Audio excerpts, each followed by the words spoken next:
Hello শিক্ষার্থীরা, নিশ্চয়ই তোমরা ভালো আছো। আজকে আমি প্রথম শ্রেণীর ইংলিশ ফর টুডে বইয়ের ইউনিট 2 এর লেসন 8 নিয়ে আলোচনা করব।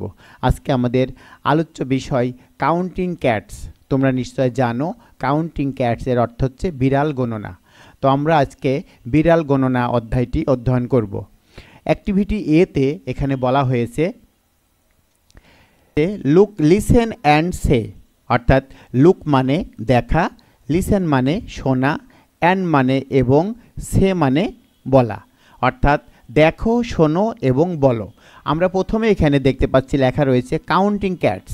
তোমরা নিশ্চয় জেনেছো কাউন্টিং ক্যাট এর অর্থ কী। কাউন্টিং ক্যাটস এর অর্থ হচ্ছে বিড়াল গণনা। তো আমরা এখন এখানে বিড়াল গণনা সম্পর্কে যে কথাগুলো, সেন্টেন্সগুলো লেখা রয়েছে সেই বাক্যগুলো আমরা এখন পড়ব। প্রথমে আমরা এখানে দেখতে পাচ্ছি একটি বিড়াল, এই পাশে দুটি বিড়াল, এখানে হচ্ছে একটি বিড়াল, এখানে হচ্ছে দুটি বিড়াল। তো এখানে হচ্ছে ব্রাউন কালার ক্যাট আর এখানে দেওয়া আছে হোয়াইট কালার ক্যাট, অর্থাৎ ওয়ান ক্যাট টু ক্যাটস, অর্থাৎ ওয়ানের সাথে সিএটি ক্যাট এবং টু ক্যাটস, অর্থাৎ একের অধিক যখন হবে তখন ক্যাটের সাথে এস যুক্ত হয়, অর্থাৎ ওয়ান ক্যাট, এখানে এস নাই, এবার লেখা আছে টু ক্যাটস। তাহলে ওয়ান ক্যাটস হচ্ছে এটি আর টু ক্যাটস হচ্ছে এটি। তাহলে ওয়ান ক্যাট এবং টু ক্যাটস। তাহলে ওয়ান ক্যাটটি কোন কালারের? ব্রাউন ক্যাট, অর্থাৎ ব্রাউন ক্যাট। আরেক এখানে দেওয়া রয়েছে হোয়াইট ক্যাট, অর্থাৎ one cat two cats, brown cat white cat, অর্থাৎ হোয়াইট ক্যাট দুটি, ব্রাউন ক্যাট একটি। আমরা এখানে এবার দেখতে পাচ্ছি তিনটি ব্ল্যাক ক্যাট, অর্থাৎ থ্রি ক্যাটস।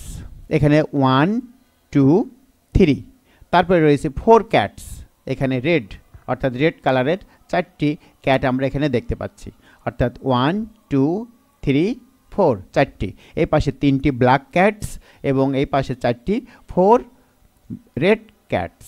অর্থাৎ আমি আগেই বলেছি যখন একটি ক্যাট থাকবে তখন এস যুক্ত হবে না, একের অধিক অর্থাৎ 2 3 4 যখন থাকবে তখন এস যুক্ত হবে, অর্থাৎ এটি হচ্ছে প্লুরাল, অর্থাৎ বহু বচন, অর্থাৎ একের অধিক সংখ্যক যখন থাকবে তখন ক্যাটের সাথে এস যুক্ত হবে। তারপরে ব্ল্যাক ক্যাট রেড ক্যাট, অর্থাৎ 3 ব্ল্যাক ক্যাট 4 রেড ক্যাট। তাহলে আমরা এখানে কি পেলাম? প্রথমে আমরা পেয়েছি one cat two cats, brown cat white cat, অর্থাৎ এটি হচ্ছে ব্রাউন ক্যাট আর এটি হচ্ছে হোয়াইট ক্যাট। তারপরে থ্রি ক্যাটস ফোর ক্যাটস, অর্থাৎ এখানে থ্রি ক্যাটস, এখানে হচ্ছে ফোর ক্যাটস। তারপরে ব্ল্যাক ক্যাট, তারপরে রেড ক্যাট, এটি হচ্ছে ব্ল্যাক ক্যাট, এটি হচ্ছে রেড ক্যাট। তারপরে লেখা রয়েছে count the cats in front of the door. তোমরা নিশ্চয় জানো কাউন্ট মানে গণনা করা, দ্য ক্যাটস মানে বিড়াল সমূহ, ইন ফ্রন্ট মানে সম্মুখে, ইন ফ্রন্ট মানে সম্মুখে, অফ মানে এর, দ্য ডোর মানে দরজাটির সম্মুখে যে বিড়ালগুলো রয়েছে সেগুলো আমরা এখন গণনা করব। তো আমরা এখানে দেখতে পাচ্ছি একটি দরজার ছবি দেওয়া রয়েছে এবং তার সামনে কিছু বিভিন্ন কালারের বিড়াল বসে রয়েছে, সেগুলো আমাদের এখন কাউন্ট করতে হবে বা গণনা করতে হবে। আমরা প্রথমে এখানে দেখতে পাচ্ছি এখানে লেখা রয়েছে ব্রাউন ক্যাট, একটি ব্রাউন ক্যাট অর্থাৎ 1, তারপরে 2 অর্থাৎ দুটি হোয়াইট ক্যাট, তারপরে 3 অর্থাৎ তিনটি ব্ল্যাক ক্যাট, তারপরে চারটি রেড ক্যাট, অর্থাৎ 1 brown cat, 2 white cats, 3 black cats, তারপরে 4 রেড ক্যাটস।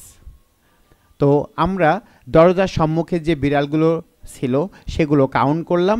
এখন অ্যাক্টিভিটি বিতে বলা হয়েছে recite and act, recite and act out the rhyme. তোমরা নিশ্চয় জানো রিসাইট বলতে আবৃত্তি করা, অ্যান্ড মানে এবং, অ্যাক্ট মানে কাজ, আউট দ্য রাইম, অর্থাৎ আমরা উপরে যে কবিতাটি দেখেছি বা আমরা উপরে যে কবিতাটি পড়ে এসেছি সেগুলো আবৃত্তি করতে হবে এবং সেইভাবে কাজ করতে হবে। তো প্রিয় শিক্ষার্থীরা, আজকের ভিডিও ক্লাস এ পর্যন্তই। পরবর্তী ভিডিও ক্লাস দেখার আমন্ত্রণ জানিয়ে আমি আজকের মতো এখানেই শেষ করছি। ধন্যবাদ সবাইকে।